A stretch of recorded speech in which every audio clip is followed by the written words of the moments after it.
کہ اپنے بچوں کو عزت دو، عزت دو، عزت دو، عزت دو۔ پھر آپ سے زندگی کے بڑے فیصلے ہیں شادی، اب لوگ اکٹھے پڑھتے ہو لڑکے لڑکیاں، اپنی شادی کے فیصلے خود نہ کرو، اپنے ماں باپ کے حوالے کرو، اس میں شرافت بھی ہے، اس میں برکت بھی ہے، اس میں رحمت بھی ہے، اور اس میں والدین کی دعائیں بھی ہیں۔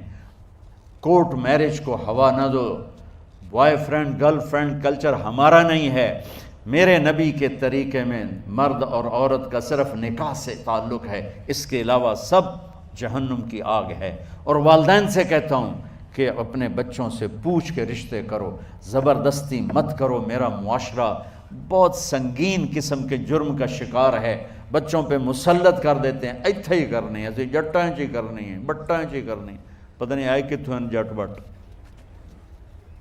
چلو تم ناراض نہ ہو، راجپوتاں چی کرنی، میں راجپوت ہوں، میں اپنی قوم کو بھی رگڑ دیتا ہوں، راجپوتاں چی کرنی، اگاں کرنی ہی کوئی نہیں۔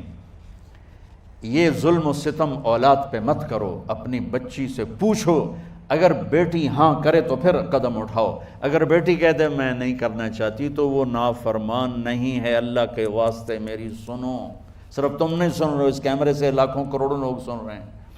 اگر بیٹا یوں کہہ دے کہ ابا میں نے یہاں شادی نہیں کرنی، میرا جی نہیں چاہتا ہے، تو وہ بیٹا نافرمان نہیں ہے، فرما بردار ہے، اس نے شریعت کا حق استعمال کیا ہے۔ اب ایسا ظلم مت کرو کہ نہیں اتھے ہی کرنی ہے، اتھے گھروں نکل جا۔ زندگی تم نے تو نہیں گزارنی، زندگی تو بچے نے گزارنی، میں قربان جاؤں۔ ایک حدیث سنو پہلے، پھر اگلی بات سناتا ہوں۔ ما تزوجت وما زوجت الا بوحی من السماء نزل به جبریل۔ لوگو سنو، میں نے جہاں شادی کی، میں نے جہاں بیٹی کی شادی کی، پہلے آسمان سے جبریل فرشتہ اللہ کا حکم لے کر آیا، پھر میں نے قدم اٹھایا۔ سمجھ گئے میری یہ بات؟ سمجھ گئے سارے؟ اب اگلی سنو۔ حضرت علی فاطمہ کا رشتہ لینے آ گئے، اور جبریل ان سے پہلے آ گیا کہ یا رسول اللہ فاطمہ علی کے لیے ہے۔ باپ محمد مصطفیٰ جیسا ہے، رشتہ مانگنے والا علی جیسا ہے، اور بیٹی فاطمہ جیسی ہے۔ اور آپ پوچھتے ہیں علی کیسے آئے؟ وہ شرم کی وجہ سے کچھ کہہ نہ سکے، چپ۔ آپ کو تو پتہ تھا، آپ نے فرمایا فاطمہ کے رشتے کے لیے آئے ہو؟ کہا جی۔ تو جبریل تنال بیٹھا ہوا ہے کہ یا رسول اللہ اتھے ہی کرنا ہے۔ آپ نے ہاں نہیں کی، آپ نے کہا انشاءاللہ، اور یہ کہہ کر اٹھ گئے۔ انشاءاللہ نبی کا ہاں ہی ہوتا ہے، لیکن جبریل کے آنے کے باوجود اور اللہ کے کہنے کے باوجود میرے نبی کو بھی پتہ ہے کہ یہ رشتہ یہاں کاتب تقدیر نے لکھ دیا ہے، لیکن امت کو سبق سکھانے کے لیے آپ گھر تشریف لے گئے۔ بیٹی فاطمہ کہ جی یا رسول اللہ، کہا علی کا رشتہ آیا ہے، میں ہاں کر دوں؟ سبحان اللہ۔ میں اپنے دیہاتی بچیوں پہ مجھے رونا آ گیا کہ جنہیں پتہ ہی نہیں ہوتا سانو کہیں دے نال بندے پہ جانور ہے یا انسان ہے۔ علی جیسا داماد، چلو علی کو چھوڑو، فاطمہ کو چھوڑو، جبریل آیا بیٹھا ہے، جبریل آیا بیٹھا ہے۔ اس کے بعد فاطمہ سے پوچھنے کی کیا بات ہے؟ جبریل آ کر کہہ رہا یا رسول اللہ، اللہ کہہ رہا ہے فاطمہ علی کے لیے ہے اور علی فاطمہ کے لیے ہے، اور پھر آپ کہتے ہیں بیٹی فاطمہ ہاں کر دو۔ ہماری تو آج کی بیٹیاں انکار نہیں کرتی، چپ کر کے گاں ماج طرح بن چھڑ دین قلعے نال۔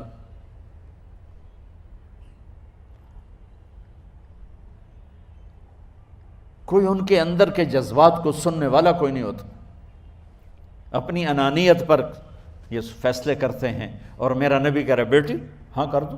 سبحان اللہ۔ آپ کا کیا خیال ہے فاطمہ نے انکار کرنا تھا؟ یہ تو یہ بیٹیاں نہیں انکار کرتی تو فاطمہ نے کہاں کرنا تھا؟ لیکن یہ سبق دینا تھا ان والدین کو جو نادانی میں نادانی کے فیصلے کر کے اولاد کو ہمیشہ ایک ٹھنڈی آگ میں دھکا دے دیتے ہیں۔ حضرت فاطمہ رضی اللہ تعالیٰ عنہا نے جب ہاں کی، پھر آپ باہر نکلے۔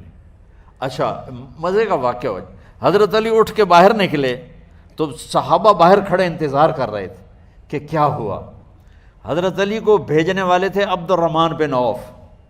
پہلے ابو بکر گئے تو آپ نے انکار کر دیا، عمر گئے رشتہ مانگا، آپ نے انکار کر دیا. عبد الرحمن بن عوف نے علی سے کہا آپ جائیں، آپ کا رشتہ رد نہیں ہوگا. کہنے لگے میرا تو ذاتی گھر بھی کوئی نہیں، مجھے کہاں سے رشتہ ملے گا، میں تو بالکل غریب ہوں. کہا نہیں تم جاؤ. تو واپس آتے انہوں نے عبد الرحمن بن عوف پہ چڑھائی کر دی. ویکھیا ہے نا، تو میں نو گلے آئی، انکار ہو گیا. تو صحابہ نے پوچھا کیا ہوا؟ کہا کچھ کہا ہی نہیں، چپ کر کے اٹھ گئے. تو عبد الرحمن بن عوف کہنے لگے کچھ بولے صحیح. کہ بس اتنا کہا انشاءاللہ. کہا تو مبارک ہو، نبی کا انشاءاللہ ہاں ہوتا ہے. کہا اچھا تو اتنے میں آپ باہر تشریف لے. کہا علی، کہا جی. کہا لو بلاؤ، لوگوں کو بلاؤ. ساری مسجد بھر گئی، آپ کے ساری مسجد فل ہو گئی. آپ ممبر پہ کھڑے ہوئے علی کو سامنے بٹھایا. کہا لوگو، یہ جبریل میرے پاس اللہ کا پیغام لائے ہیں کہ میں فاطمہ بنت محمد کا نکاح علی کے بن ابی طالب کے ساتھ کر دوں. پھر آپ نے خطبہ پڑھا اور کہا کہ علی، ہائے ہائے ہائے، میں نے فاطمہ بنت محمد کو 400 درہم مہر کے عوض تیرے نکاح میں دیا، تو نے قبول کیا؟ حضرت علی نے زور سے نعرہ لگایا میں نے قبول کیا، اور سجدے میں چلے گئے، اللہ کا شکر کا سجدہ ادا کیا. پھر میرے نبی نے وہیں سارے مجمع کو شہد کا شربت پلایا اور تازہ کھجوریں کھلائیں. اور پھر جب رخصتی ہوئی تو آپ نے حضرت علی سے فرمایا کہ آپ آ کے لے جاؤ. پھر آپ نے حضرت ام سلمہ، حضرت حفصہ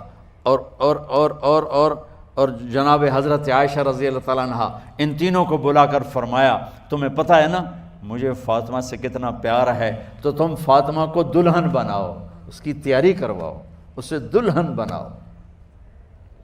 تو ان تینوں نے حضرت فاطمہ کو دلہن بنایا. پھر آپ نے حضرت علی کو پیغام بھجوایا، وہ تشریف لائے، اپنی اونٹنی لے کر آئے. حضرت عقیل ساتھ ہے، سلمان فارسی ساتھ ہے، اور دروازے پر اونٹنی بٹھائی. آپ علی کو اندر لے گئے اور یوں فاطمہ کا ہاتھ پکڑ کے علی کے ہاتھ میں دے کر فرمایا علی تمہیں نبی کی بیٹی مبارک. سبحان.